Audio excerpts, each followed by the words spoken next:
Well, we did as best yesterday regarding that frame of peas that looked like it were going to topple at any minute, and thankfully it managed to last through night, and now that wind's died off. So we've been back in greenhouse today doing a few more bits and bobs. So we've been potting on a few more chili peppers into 10-litre pots, because the ones that we've already done are looking really well. And I've been putting up frameworks for these tomato plants to grow up as well. Just some canes and string.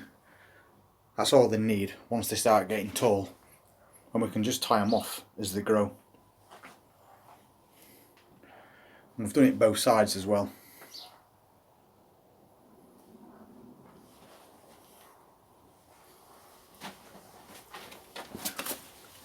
And that tomato plant that's got quite a good sized tomato on it is now getting a few more as well.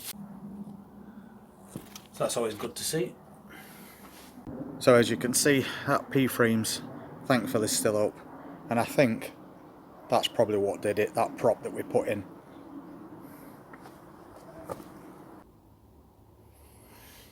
We've also had another go with these tomato plants as well.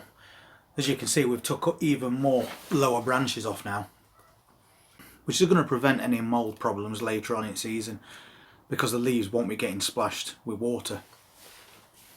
But at the same time, it exposes the little trusses with your fruit on, so they get more sunlight and they'll ripen quicker as well. So everything looks a lot tidier now, and we'll just keep doing that all the way through season. And those multi-sown beetroots that we did are now a bit bigger as well. So we've got 4 little beetroots there growing together quite happily, and if we wanted we could harvest those now and then we could just eat them as baby beets, but I'm going to let them grow on a bit more. And those tomato plants that we put outside, although they haven't got any canes to support them, they had got a bit of protection by being in between 2 greenhouses, so thankfully they didn't get knocked over yesterday. And that sweet corn's also doing alright as well. But again, we put it against this fence for a reason, just in case we got any bad winds, to avoid him being snapped.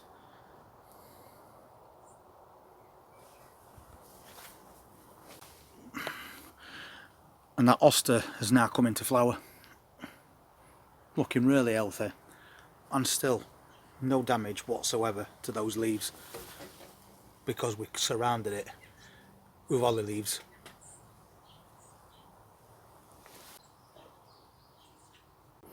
And we've also given these tomato plants another tidy along the bottom as well.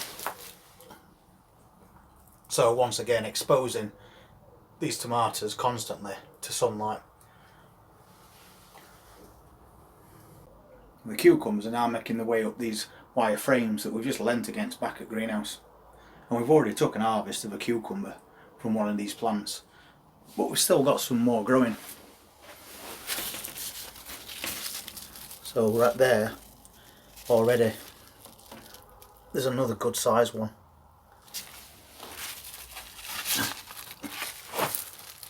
And this one's got 2 on it now, and they're already a nice green colour. And those French beans that were replaced because the first lot basically failed, they seem to have took hold now, and they're starting to try and work their way up this cane frame that we've built.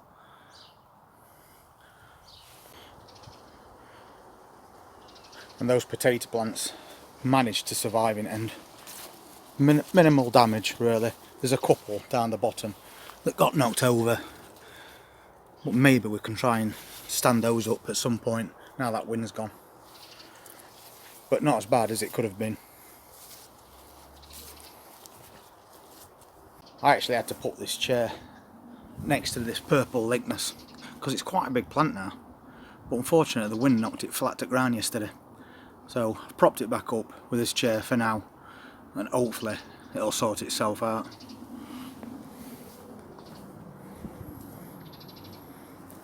And these white Lychnis are now massive.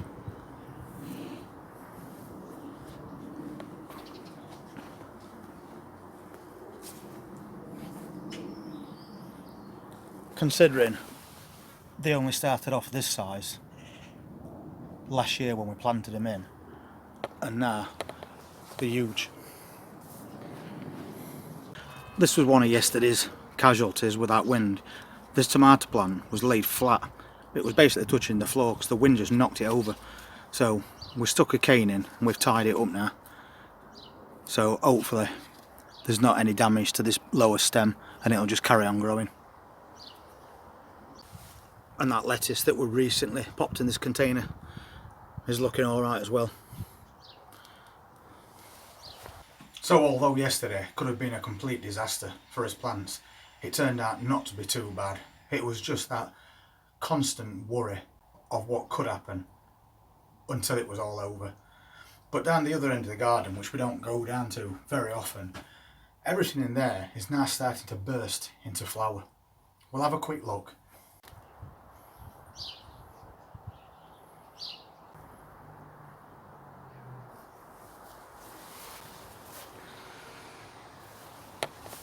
Even the sweet peas are in flower now, which is really good to see.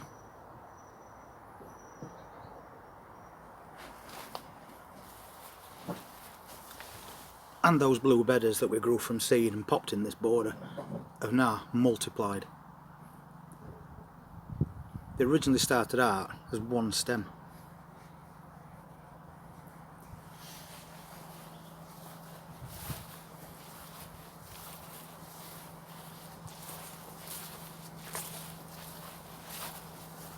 And this is also in flower.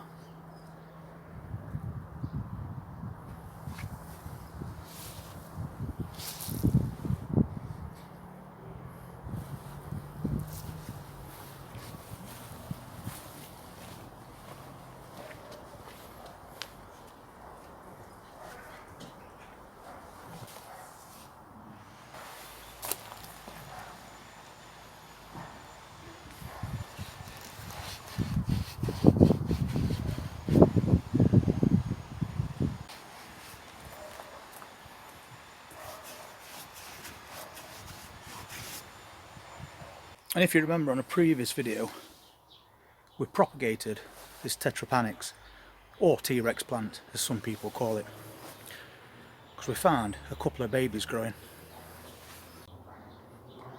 But we haven't done an update on that yet, so let's go and take a look at those. But when we actually propagated that T-Rex plant, we got one, but I didn't notice there was another tiny little baby one as well that I'd missed. So we quickly put that into a little pot. And this is it. A tiny little T-Rex plant. It's identical to the parent plant. It's so small. But at least it survived, and that's the point. But that wasn't the one that we originally propagated on the same day. This is it. And this one's doing really well. It's a really nice, healthy looking plant. So that was well worth doing, because these plants are actually quite expensive. So now we've got 3 from 1. Anyway, I thought I'd just do a little update based on what was happening yesterday with those winds. And another little look round garden to see all these flowers now starting to come out and brighten the garden up.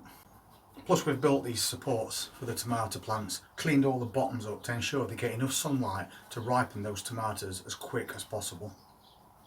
Because sometimes you end up at the end of the year with lots of green tomatoes, and then we start to lose the light, so they don't ripen, they don't turn red. Although you can ripen them yourself if you just cut off the truss with all the tomatoes on and pop it in a brown bag and put it somewhere dark, they will turn red. But ideally we want them to ripen on the plant, so we can just go and pick them as we need them for making sauces, soups, curries.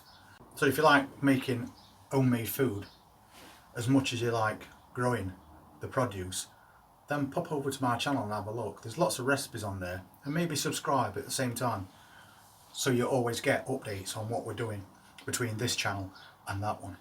Anyway, thanks for watching this video, always appreciate it, and if you want to see more in future, you know what to do.